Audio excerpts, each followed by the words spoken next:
An Italian winemaker expects another good crop of grapes this harvest thanks to a secret weapon, Mozart. Sun and soil are central to the wine's quality, but scientists believe music is helping to create something truly classic. Seth Doan visited the vineyard in the central Italian region of Tuscany, and he joins us now from Rome. Seth, good morning. Good morning. Before you give me a hard time for finding a story in one of the most beautiful parts of Italy to go and drink wine, hold on. There's something pretty interesting taking place there. Row after row of Sangiovese grapevines cover the hills of Montalcino in Tuscany, where famed Brunello wine is made. But one of these vineyards is a bit different. Just listen.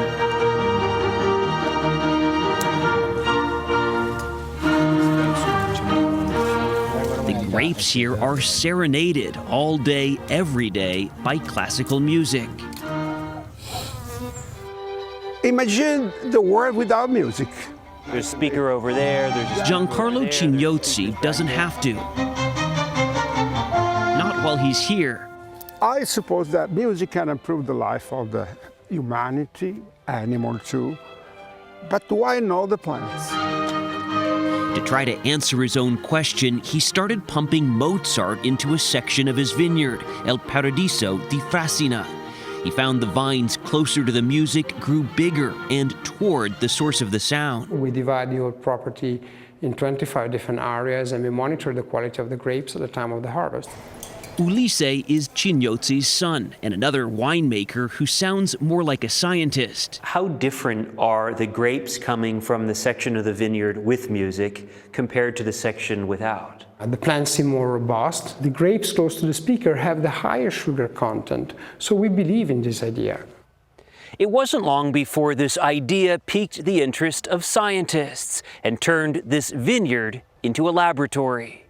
When you first heard about this guy growing grapes and playing music, what did you think? That he was another crazy guy. Stefano Mancuso at the University of Florence is a plant scientist. These vines like Mozart? It's very difficult to say that plants like classical music, Mozart, Wagner, or whatever you want. What they are able actually to do is to perceive sounds and specific frequencies.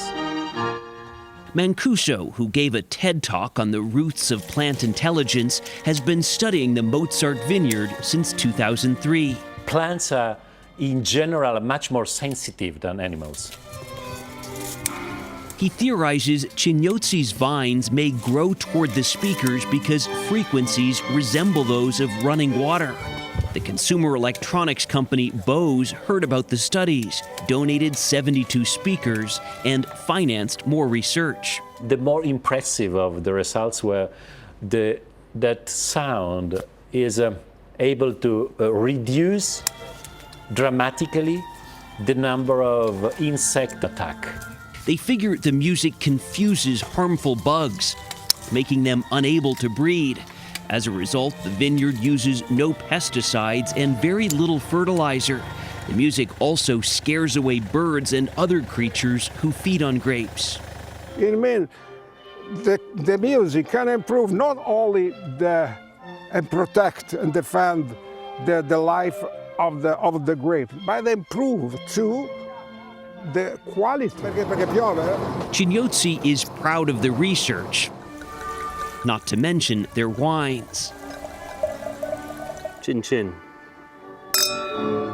Chin chin. As for the idea that these vines are reacting simply to sound vibrations, not specifically Mozart, well, this is Italy. I prefer the music. Sorry, but I'm very romantic.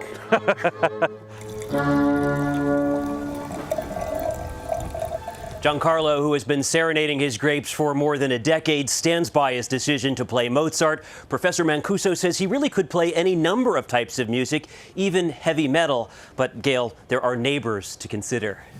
No, I mean, I think he's on to, I think, Jean, thank you. Seth, how did you know we were talking about you?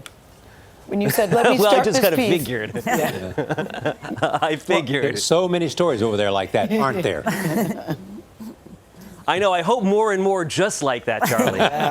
We'll have to come over for a special time. But I was sounds like very he's onto skeptical. something. Yes. I was very Me skeptical too. when I first heard this story, and now I get it. Yeah. I get it in terms of propelling the bugs away, and I think making workers and everybody happy. And confusing the bugs, but the And professor plants wasn't are more buying it. sensitive.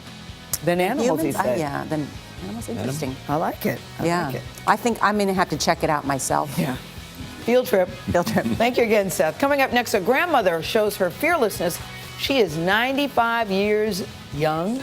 You're watching. Whoa. Oh my gosh. I wasn't expecting that. You're watching CBS This Morning. We'll be right back.